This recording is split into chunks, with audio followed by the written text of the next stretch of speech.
Hello everyone. Thank you for coming to this talk. I am Rohit Khot. I am Vice Chancellor's Postdoctoral Fellow at RMIT University in Melbourne, Australia. And I am today here to present a delightful project that I would like to share with you, which is a joint work with my lovely co-authors. Two of them are here, Dipti and Floyd. Larissa and Ryan unfortunately couldn't be here, but they say hi from Melbourne. We are from Existent Games Lab, and if you have been to our previous talks, you would realize that we just don't like to talk. We'd like you to get excited and engage with our research. So I have a couple of small activities planned. If you're interested, you can participate in it. So it's a delight time.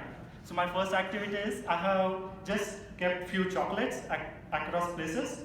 If anybody is interested and is not allergic to chocolates or not going to sue me for eating the chocolate, then please have the chocolate.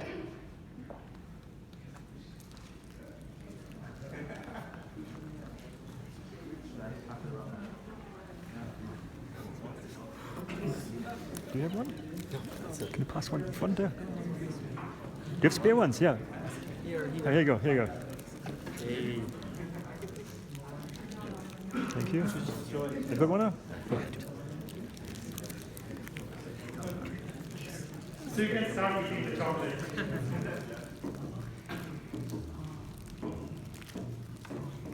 Enjoy the moment.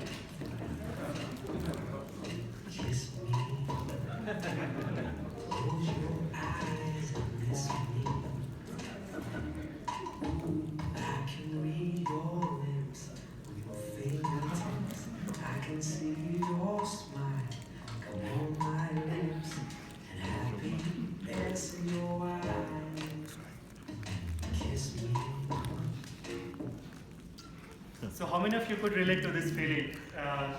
Unwrapping the chocolate slowly, taking a bite, and letting the chocolate slowly melt in your mouth. It's a great feeling, right? And it's kind of a delight. So eating a chocolate is a delight, which makes us happy, feel good about ourselves. Now, are you ready for the second activity? Can you all just stand, please?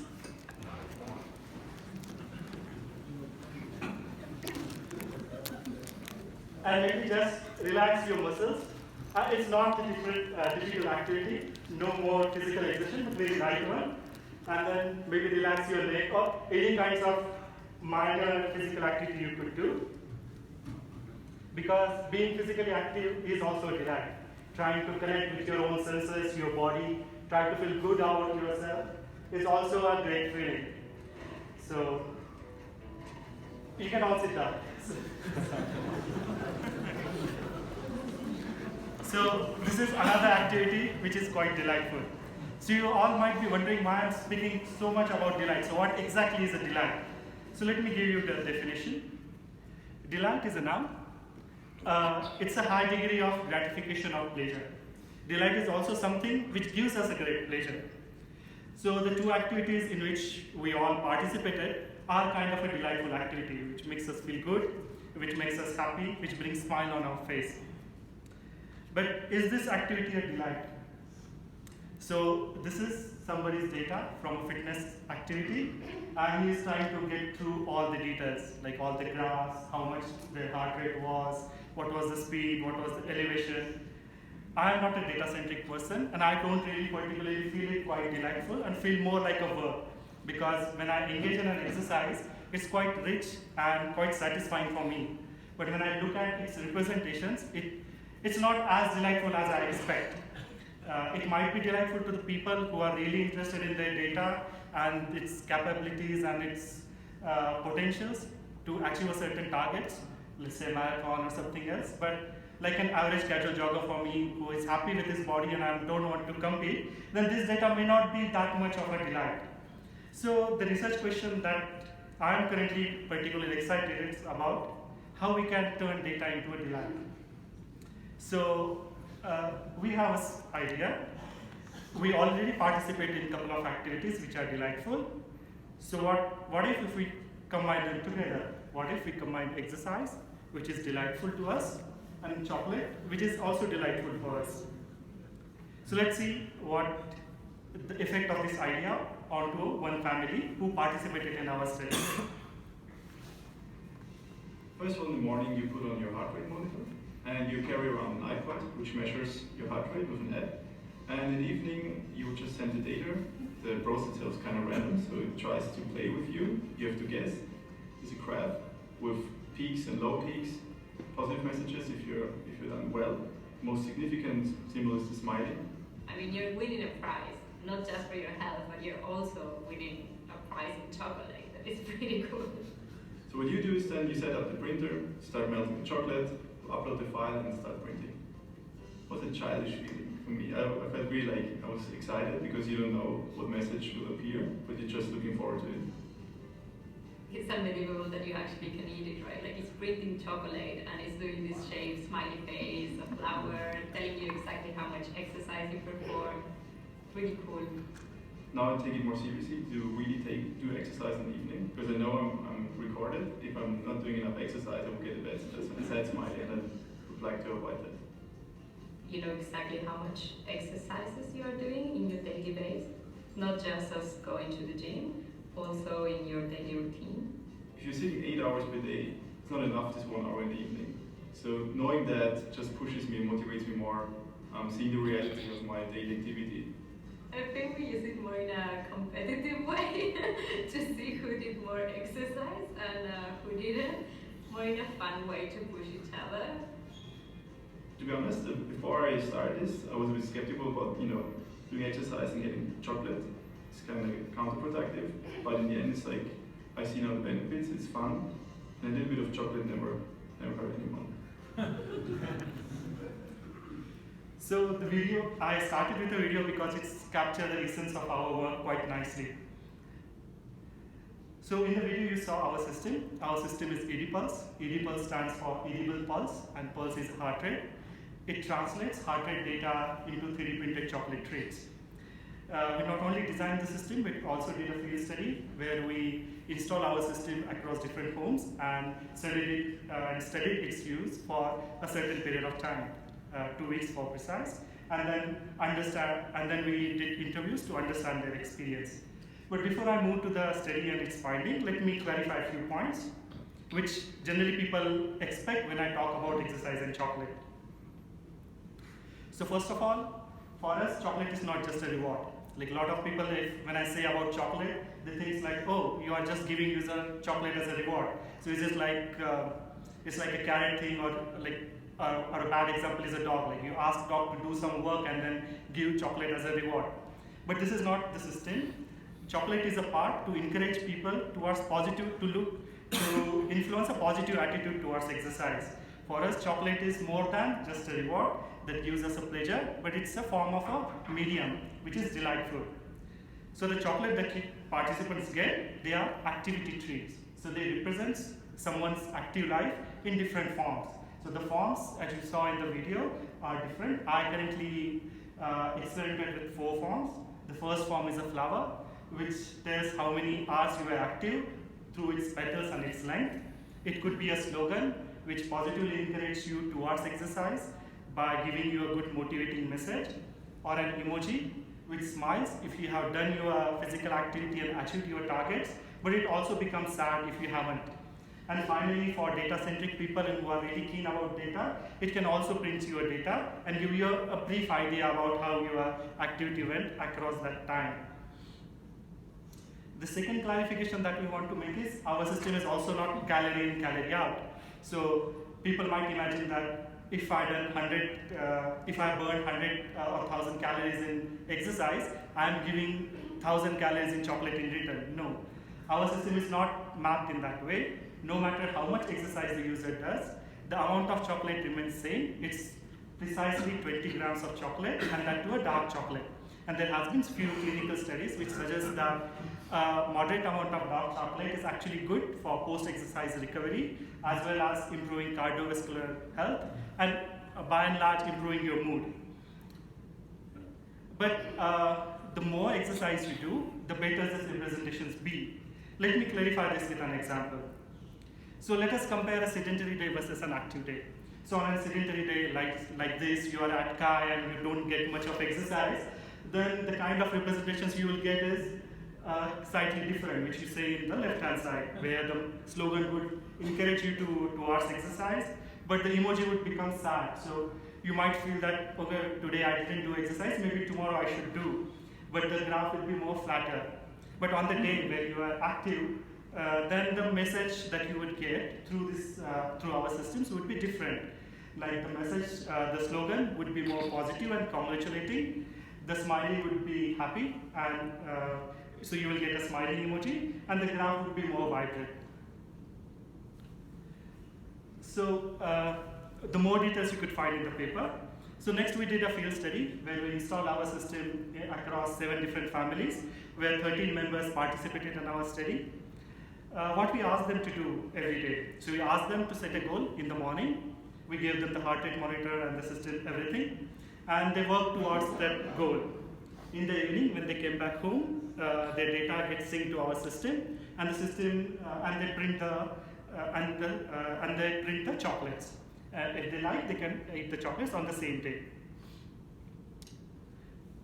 So this study led to lots of interesting findings. Because of the time limit, I only described few ones. So the use of chocolate as a medium of representations brought a lot of positivity in exercise. Participants were used to seeing data in the form of numbers and graphs, and that appeared on the screen. In comparison to that, chocolate offer a much rich multisensorial way of looking at and reflecting on the data, starting from tempering the chocolate to feed it into a system. Then while printing, there was a sweet aroma of hot chocolate being printed, which excited participants towards looking at their data, how it is getting reflected. Participants were also quite happy that our system never punished them, because on days when they, for certain reasons, they didn't able to do any exercise, they were still getting some chocolates. But to our surprise, most participants didn't really eat the chocolate on days when they were sedentary, because they felt that they didn't deserve chocolate on that day. So on that day, so the chocolate in a sense became their motivational anchor. So they did more exercise on the second day, and they had the chocolate for the both combined days on that day. So in terms of stats, the participants were able to stick to their routines or achieve their physical activity goals 76% of the time. That is, 11 days out of 14 days they were physically active and could able to perform to their levels, and that include weekends. Interestingly, as all participants and most participants are fond of chocolate, it also reduced craving for chocolate amongst them, because they knew that in the end, in the evening, they will be getting a small bit of chocolate to eat. So they refrain themselves from eating any chocolate during the day, because one participant said that my body is not telling me to eat chocolate now, so I will wait till the system tells me that this is the chocolate I should eat. And the chocolate was always quite thin and moderate, so they were quite satisfied that it doesn't lead to any guilt of eating the chocolate. So it led to a quite positive experience. Then it also led to bonding, because there were more than one person from the same family participating. And like cooking, they were quite involved in the entire process. So they were not only interested in their own data, but also how the data of their partner or their roommate could appear. So in situations where one person was lagging behind the goals, then the other person act as a motivator to push themselves. It also led to a healthy competition, who will get a better smiley, who will get a better chocolate. So it was a good social experience all and around. So to conclude the talk, I will conclude with some few takeaways for designers who are interested in this new form of representations, combining quantified self technologies and food printing technologies. What are the ways in which they could move forward? So one of the first thing is, when we go beyond the visual medium, it's much rich multisensorial. So chocolate is quite multisensorial, and it would be really sad if you don't exploit all of its senses to its effect. So with chocolate, you can utilize not only its taste, but also its smell and how it appears, because it's a common saying that we eat with our eyes. And we also found that within our study that currently chocolate printers are not as good as you could expect as 3D printers, so sometimes the print may not come good because you tempered chocolate a little more, or so the print could be slightly bad, as you see in the left-hand screen. but participants were happy to do another round of printing only to get a perfect looking or good looking chocolate that they deserve. So that was quite interesting. So focus on this rich multisensorial appeal when you are trying to create edible representations in data, for data. Second is personalization is quite key. Participants could relate to this chocolate, not just because they're sweet and good looking, because if they just wanted chocolates, they could have just gone to a supermarket and bought even much nicer, expensive chocolates from whatever they particularly felt like. But the thing that connected with it was that it was not just chocolate, but they were chocolate which was created from their data, and it reflected their life. Now, having a connection with somebody's life requires a kind of intervention in somebody's life, which might not be that easy. We went with a heart rate, and heart rate is sometimes not that a direct indicator of just physical activity. Heart rate can also raise because of stress, but this could be a one starting point with which you could personalize things. You could also personalize in terms of somebody's dietary choices, if the person is allergic to certain things. So you should look into materials and choices which they would appreciate. And with edible representation, there is also a concept of satiety, if I pronounce it correctly, where once you are full, you can no longer consume anything. So that is an interesting thing we need to consider when we are looking into this form of data representations. Like once a person is full, would he be able to consume data which is about his activity? But in the nutshell, I can also argue the same for any form of data. Like data, there could be a concept of data satiety. When data is too overloaded, it might be full for me and I may not be able to engage with it. So, but that's another topic in entirety to discuss. But focus on personalization in a way it's possible. Then with chocolate printing, there is also quite a good opportunity to engage people in the process of creating data. Like a lot of apps that you have, they just show you the results, but they never engage you with the process.